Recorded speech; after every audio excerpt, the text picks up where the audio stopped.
Federal, state, and local things are first, and then later on we'll have the mayor and the council and school board candidates in the second part. There are sheets of paper throughout the area here, back at the table. There's more up by Eileen. A couple of the chamber board members will be helping Eileen, and Summer will, if you have a question and ready to give it, they'll come around and pick them up. We're going to start with each of the candidates have 3 minutes to give opening remarks, at which time they go through, and then after the opening remarks, we're going to hope to have 3 questions for each candidate, to which each candidate will have, or each office I should say, to which each candidate has a minute to answer them. We have a timer up here, we're going to keep track of it so we don't get too long on that. So if you have a question for a mayor, the state representative, senator, council, whichever you have, find it on the sheet, put the question down, and then get it to either Eileen or Summer. So we're going to get started so we get done in a timely manner, and tonight we're going to start from to the left. Okay, Al.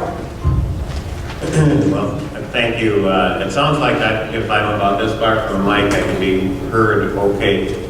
And I'm watching my clock here, and I'm going to try to protect the 3 minutes. But anyway, I'm Alan Quist, candidate for Congress, 1st Congressional District. I live near Mankato, actually near a smaller town by St. Peter. Began my career as a teacher at Bethany Lutheran College, was recruited to run for the legislature in the 80s, served 3 terms in the Minnesota House, and then I've also been state co-chair for 3 presidential campaigns. And the George W. Bush team asked me to be co-chair for the Bush campaign back in 2000, and I declined. If I'd said yes, I could have been ambassador to Haiti or some dumb thing like that. But I love Minnesota and have no intention of going anyplace else. When I was in the legislature, I was pretty much of a high achiever, which I've always been in my life. And among other things, I was author of the bill that created Minnesota's Department of Jobs and Training. And we discontinued a welfare department that was pretty directionless and created a new department geared at giving people job skills so they could get off welfare and be self-sufficient and contribute. I also played a key role in legalizing homeschooling in Minnesota, and that was quite a story because the leadership in both parties was opposed to the bill. And if you want somebody who can get something done when the leadership in both parties is against you, I'm the guy. By the way, I'm also the individual who wrote the bill that set up the non-smoking program in the schools. And I'm also the guy that launched the battle to fight what was called the profile of learning. And I know there's several teachers here. And I think at least a couple of you go back far enough to know how damaging the profile of learning was. Essentially had the bureaucrats writing lesson plans for teachers. And I'm the guy that blew the whistle on it all by myself, started the effort to repeal it, and eventually even Education Minnesota joined the effort. And when we got to a vote, we repealed it overwhelmingly. It was bad for schools. So anyway, a couple of years ago, I came to the conclusion that something as bad as what the profile of learning was in Minnesota was happening nationwide, especially insofar as the out-of-control spending is concerned. And I think you know we now have a debt of $16 trillion that we're adding over $1 trillion to each year. Ladies and gentlemen, this is Banana Republic type of management. It is unbelievable that this is happening in the United States of America. Within 2 years, 25 cents out of every dollar we bring in is going to be going for interest on the national debt. And obviously that severely limits what we're able to spend for education, roads, national defense, and everything else. So I believe we need to have sound financial management, and that means balancing the budget.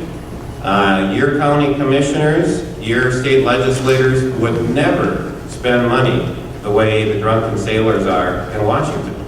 So we have to have people who are willing to be responsible and get our financial house in order.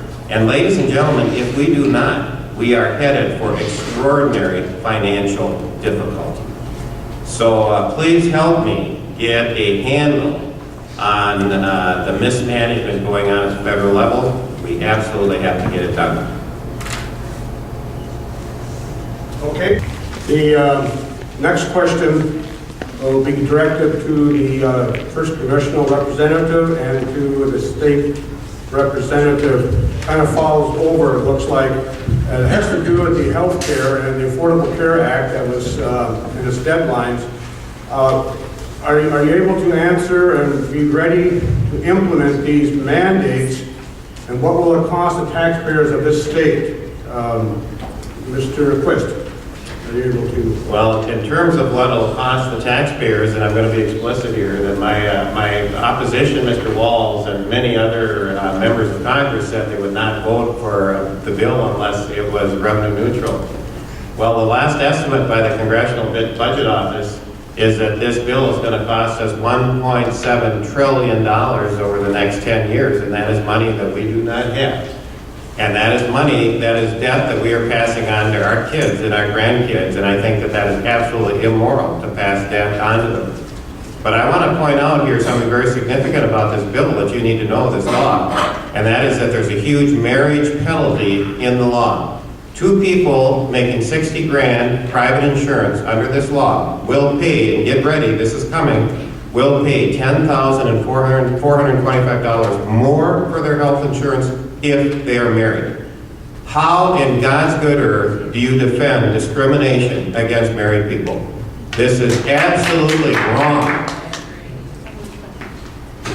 Okay, this question will go to Mr. Quist.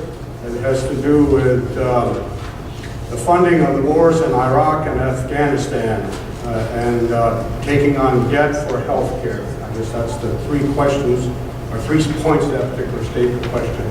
Mr. Quist. So it's really a broad question dealing with debt, and it includes wars, it includes health care, and presumably includes everything.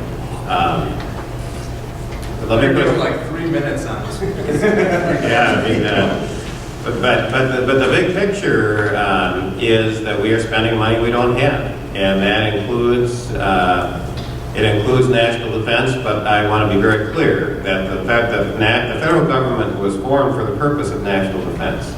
Our Constitution was written for the purpose of national defense, and so national defense is priority one for the federal government.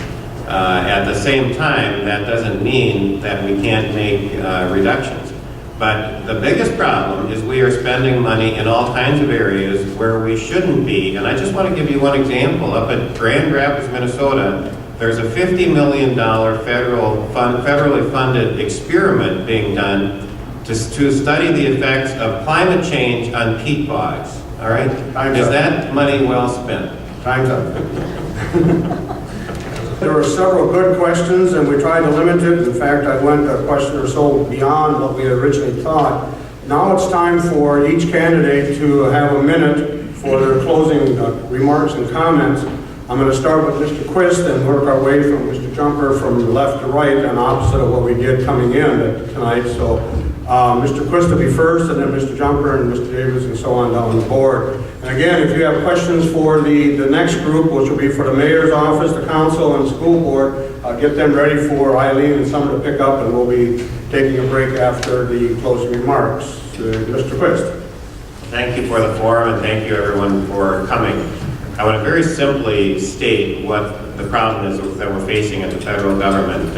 Huge deficits, an economy that is growing at an anemic 1.3% in the last quarter. What's gone wrong? Go back to 2000, because in 2000, the United States of America ranked 4th on the Economic Freedom Index list. That has slid. Now we rank 10th.